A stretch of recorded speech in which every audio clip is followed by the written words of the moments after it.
আসসালামু আলাইকুম। আশা করছি আল্লাহর অশেষ রহমতে সবাই খুব ভালো আছেন। আলহামদুলিল্লাহ আমিও খুব ভালো আছি। সকাল সকাল আম্মু বানাচ্ছিল এখানে ছিটা রুটি, যেটা চট্টগ্রামের আঞ্চলিক ভাষায় বলা হয় হাতঝাড়া পিঠা।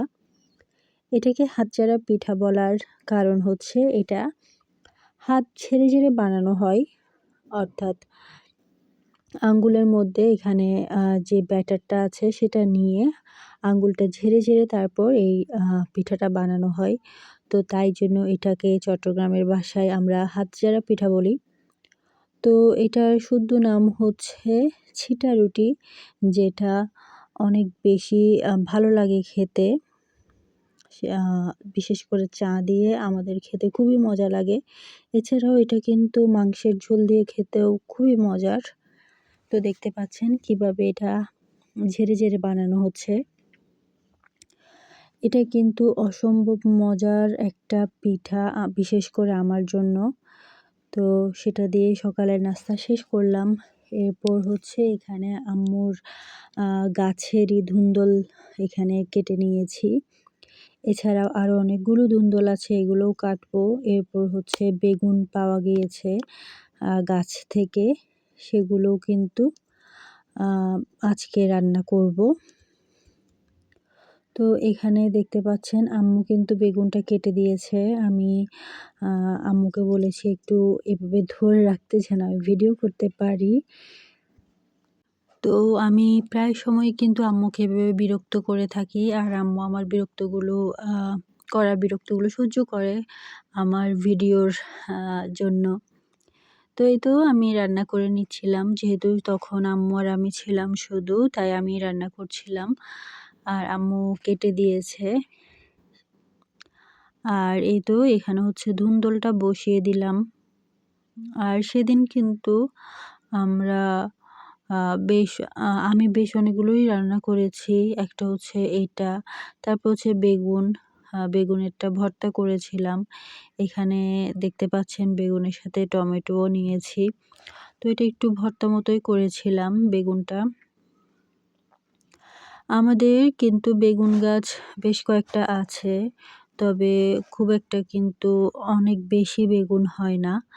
তো এদিকে আমি ভাতও রান্না করে ফেলেছি। আর এখানে হচ্ছে এই মরিচগুলো নিয়ে এসেছিলাম, গাছ থেকে তুলে এনেছিলাম। তো এগুলোও কিন্তু আমি ভর্তাতে দিয়ে দিব। তো এই ধুন্দুলে কিন্তু পানি ব্যবহার করিনি, তারপরও দেখেন এখানে বেশ অনেকটা কিন্তু পানি বের হয়েছে। আর এখানে আমি বেগুনগুলো সেদ্ধ করছিলাম। এখানে বেগুনের সাথে আমি মরিচ, তারপর টমেটো, রসুন এগুলো দিয়ে দিয়েছি। এরপর আম্মু এখানে কিন্তু আরও একটা জিনিস কেটে কুটে আমাকে পরিষ্কার করে দিয়েছে। এটা হচ্ছে মিষ্টি কুমড়ার শাক। আমরা প্রায় সময় কিন্তু পুঁই শাকটা বেশি পেয়ে থাকি বাড়িতে, মিষ্টি কুমড়ার শাক কিন্তু খুব একটা পাই না। বিশেষ করে পাতাগুলো নষ্ট হয়ে যায়, তারপর পোকা খেয়ে ফেলে। এই জন্য কিন্তু মিষ্টি কুমড়ার শাক আমাদের পছন্দ হলেও খুব একটা কিন্তু খাওয়া হয় না, বা আমি ভিডিওতেও ওভাবে দেখাতে পারি না। বেশিরভাগ আপনাদের সাথে পুঁই শাকের ভিডিও কিন্তু শেয়ার করি, কারণ মাশাআল্লাহ পুঁই শাক অনেক বেশি পাওয়া যায়। তো এখানে মিষ্টি কুমড়া শাকটাও আমি রান্না করছিলাম, আর এখানে বেগুন ভর্তাটা করে নিচ্ছিলাম। আমার কাছে পোড়া বেগুনের ভর্তাটা অনেক বেশি মজা লাগে। তারপরেও এটাও কিন্তু ভালোই হয়েছে, খুব একটা খারাপ বলা যাবে না। পোড়া বেগুনের তুলনায় মজাটা অল্প হয়েছে, কিন্তু পোড়া বেগুনের ভর্তা কিন্তু আমার কাছে অসাধারণ মনে হয়। আর এই তো দেখতে পাচ্ছেন শসা, এটাও কিন্তু আমাদের গাছেরই শসা। তো এখানে আম্মু কিন্তু অনেক শসা গাছ লাগিয়েছে, কিন্তু খুব একটা ভালো ফলন আসলে আমরা পাচ্ছি না শসা এবং ফলের। তো এই তো এটা হচ্ছে দুপুরের খাবার। এখানে বাসা থেকে কিন্তু মুরগি নিয়ে এসেছিলাম আসার সময়। আর সেদিন আমরা কিন্তু থাকিনি, সকালে এসে আম্মু বিভিন্ন ধরনের কাজ সম্পন্ন করে ফেলেছিল। তো সকাল সকাল এসেছিলাম, তারপর হচ্ছে রাত্রে আমরা আবার চলে যাচ্ছিলাম। তো আমার এই ভিডিওটা মূলত আমি আজকে ফোকাস করব আমার রাস্তার জার্নিতেই। তো প্রায় অনেক সময়ই এমন হয় যে আব্বুর সাথে যাচ্ছি, মানে বাসায় চলে যাচ্ছি গ্রামের বাড়ি থেকে। কিন্তু এমন বড় বিপদ কিন্তু আর কখনো হয়নি। প্রথমবারের মতোই কিন্তু এত বড় একটা বিপদ হয়েছিল যেখানে আমি ছিলাম। তো আমরা কিন্তু ভালোভাবেই বেশ অনেকক্ষণ আমাদের গাড়িটা চলেছে। কিন্তু মাঝপথে অনেক বড় একটা সমস্যা হয়ে গিয়েছিল। তো সেটাই আমি আপনাদের সাথে শেয়ার করব। তো পরবর্তীতে জেনেছিলাম সেদিন সকাল থেকেই কিন্তু গাড়িটা ডিস্টার্ব করছিল এবং আ আরও একবার কিন্তু গাড়িটা সার্ভিসিং করাতে হয়েছে। তো সেজন্যই কিন্তু আমাদের অনেকটাই দেরি হয়ে গিয়েছিল সেদিন বাসায় পৌঁছাতে। যেই রাস্তাটা হচ্ছে ১ ঘন্টার, সেটা আমাদের পৌঁছাতে ৩ থেকে ৩.৫ থেকে ৪ ঘন্টা লেগে গিয়েছিল। তো এখানে কিন্তু আমাদের মূল যে সমস্যাটা হয়েছিল সেটা হচ্ছে আমাদের গাড়ির চাকাটা পাংচার হয়ে গিয়েছিল এবং আমাদের কাছে কোনো এক্সট্রা আ চাকা ছিল না। এর ১ সপ্তাহ কি ২ সপ্তাহ আগেই কিন্তু গাড়ির চাকা পাংচার হয়ে গিয়েছিল। তখন এক্সট্রা একটা চাকা ছিল যেটা লাগিয়ে দেওয়া হয়েছিল। তো এরপর আর নতুন করে কিন্তু চাকা কেনা হয়নি। তো সমস্যাটা ছিল আসলে সেখানেই। তো আমাদের গাড়ির চাকা যে জায়গায় পাংচার হয়ে গিয়েছিল আর সেটা ছিল অনেক বেশি শুনশান মোটামুটি একটা জায়গা। আর যেখানে আমরা গাড়ির চাকা পাবো এমন দোকান ছিল সেটা হচ্ছে ওই জায়গা থেকে অনেকটাই দূরে। তো আমার আব্বু এবং আমাদের গাড়ির যে ড্রাইভার ছিলেন তিনি অন্য গাড়ির সাহায্য নিয়ে কিন্তু সেই চাকা কিনতে পাওয়া যায় বা গাড়ির ইনস্ট্রুমেন্ট পাওয়া যায় সেখানে গিয়েছিলেন। আর আমি আর আম্মু অনেকটা শুনশান এই জায়গায় প্রায় ০.৫ ঘন্টা থেকে ৪৫ মিনিট একাই ছিলাম।